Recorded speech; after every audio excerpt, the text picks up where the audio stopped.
Focus is one of the most important physical attributes and skills in tennis. In order for you to practice effectively to improve your technique and become a better player, you need high levels of focus. And obviously focus is tremendously important for winning tennis matches because most points are lost via unforced errors, and most unforced errors happen simply because players lose focus. And that's why even at the highest levels of the game, the best players are normally the most focused players. So that asks the question, what can we do as tennis players to become more focused? And that's what I'm going to be helping you with in this video.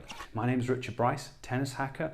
I help players to improve tennis performance using brain-based training. So what I want to do in this video is talk about how you can train your focus on court and then show you 4 very simple exercises that you can work on off court to target and improve the function in the parts of the brain that control focus to help you be more focused. Hopefully you enjoy the video and find it helpful. If you do, give me a thumbs up. And if you haven't subscribed to my channel before, it's much appreciated if you could do that as well.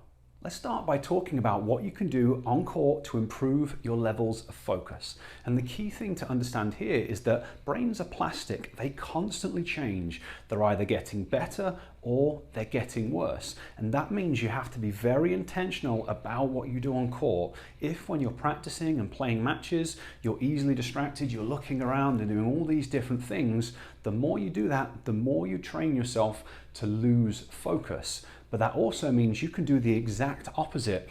By bringing awareness to this and being very intentional about what you can do, you can train the skill of being more focused. So you have to go out to your practice sessions and your matches with the intent of being as focused as you can, and every time you start to drift off or do something you know you shouldn't, you have to consciously remind yourself and bring yourself back around to focus on what you should be doing. And the more times you do that, the easier it's going to get, the less you'll start to drift off, and over time you can train yourself to be more focused by using this deliberate practice approach. In addition to training the skill of focus, there are also exercises you can work on to target the parts of the brain responsible for focus. So I'm going to show you 4 exercises to work on them. We're going to start with 3 simple vision drills. Each of these visual skills is linked to focus within the research.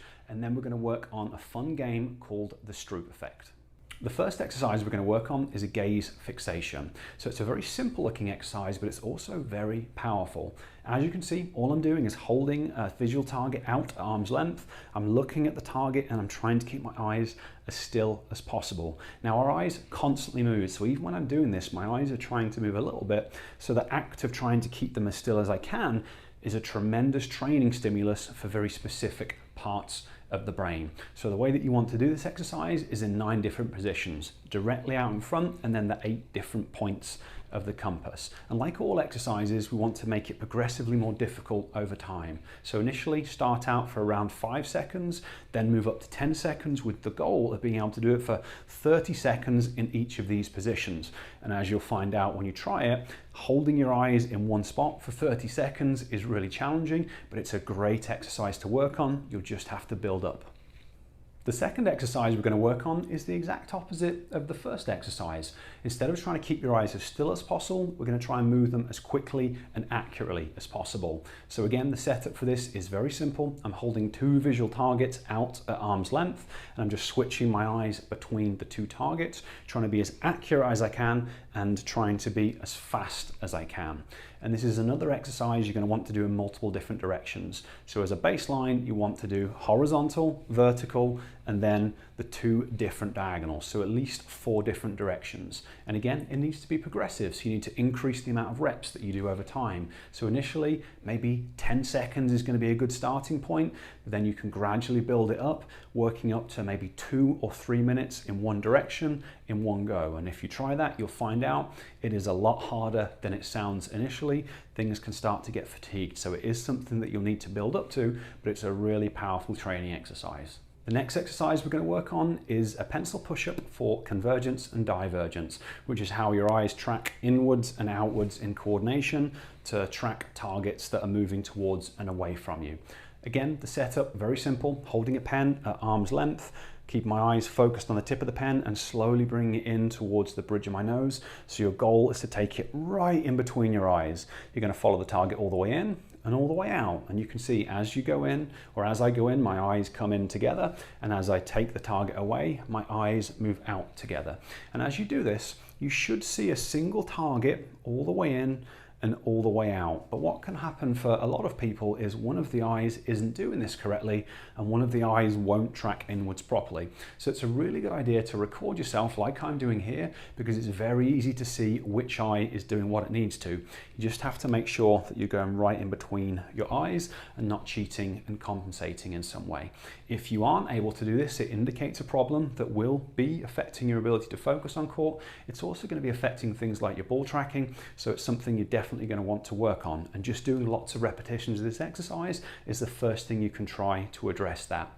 As a starting point in terms of training, doing 10 pencil push-ups in your left hand and 10 in your right hand, that's going to be a good starting point. But again, building the number of reps up over time.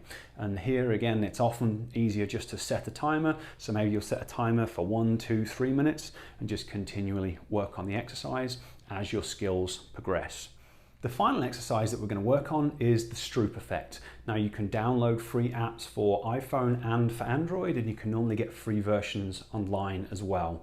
It's a fun exercise. It can be a little bit frustrating at the start, but it's a really good way to train focus, and it's also good for improving decision making and shot selection as well. So you can see the setup. I'm being presented with 3 different words describing colors, and they're in 2 different colors. So they're either in red or they're in green, and your job is to match the word at the top, the color at the top. You have to look at the actual color, and then you have to match that to what the word says down at the bottom, regardless of what the actual color is.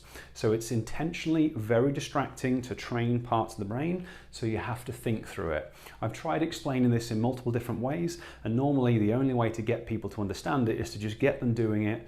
They do it wrong multiple times, and then they understand what I mean with that description. But if the word at the top is in the red color, so it could say red or it could say green, but if it's red colored, you're then going to choose the word that says red down the bottom. And again, it doesn't matter whether that word is in red or it's in green, it's the one that says red, and then vice versa. So that's how the exercise works. Like I said, Stro Effect, you can download them for free, but it's a fantastic training exercise. And normally when you do this, it lasts for around 60 seconds. So as a training exercise, doing 3, 4, 5 rounds of this is a good way to train focus. So now we've got a nice little program that you can start to work on. We've got the on-court skills training, and we've got these 4 different exercises that we're going to progress in terms of difficulty. But sometimes there are additional things that you might need to do or that you might want to do. As I mentioned with a pencil push-up, sometimes players can have problems with that specific visual skill, and there might be other exercises you need to work on to improve that visual skill. There are also certain things that can kind of drain players' ability to focus. So a lot of players have issues with their balance system and with their coordination, and because of that, it basically burns through all their energy. They don't have enough energy getting through to the front parts of the brain that we've been training with these exercises. So often I find that players need to improve those areas as well. Some players also need to work on strength. Some players need to work on fitness, and there can often be nutritional considerations that are involved in maintaining focus for longer as well. So lots of other things that you might need to work on to really take your focus to the next level. If you would like to learn about those, that's one of the things that I help players with in my coaching program. So I've got a free class that's going to explain a little bit more about it. I'll place a link to the class up there, and I'll place a link down in the description so you can watch that class if you would like to learn more about brain-based training for tennis and about my program in general. Okay, hopefully this video has been helpful for you. Hopefully you've found it enjoyable. If you did, give me a thumbs up. Any comments about what we've talked about today, any questions about using these exercises, leave them down below. If you haven't subscribed to my channel, much appreciated if you could do that as well, and I'll catch you next time.